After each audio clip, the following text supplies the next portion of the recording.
I make $200 and I get a 200% increase. How much do I make now?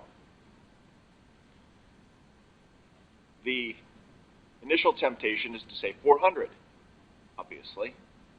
Let's see if that's right. Well, suppose I had $100 and I got a 50% increase. Now, why did I use 50%?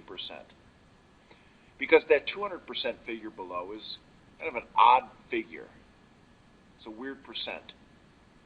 Because it's weird, we end up guessing on how to use it. So I'll come up with an example where the percent makes sense to me. If I have $100 and I get a 50% increase, I now have $150. That's obvious. But how did I get this figure? Well, I started with 100, and then I took 0.5 times 100. That gives me 100 plus 50, or 150. And from this simple example, I learned two things. The first is, an effective way to deal with percents is to separate your starting number with the amount of change. Additionally, probably more importantly, I know how to deal with that percent figure. All I do is move the decimal point 2 places to the left. 50% becomes 0.5, or 200% becomes 2.00.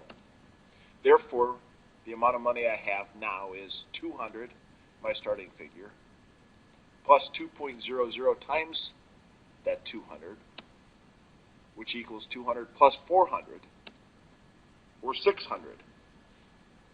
I use this example for every single percent that I encounter, particularly those where the percentage figure is above 100.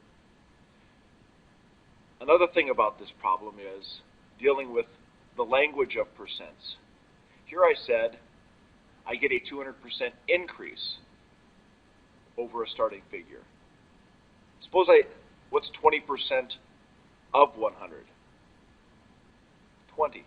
What's 20% over 100? 120. The language is important. For more examples of using this simple thinking process to solve math problems, visit rationalmath.com.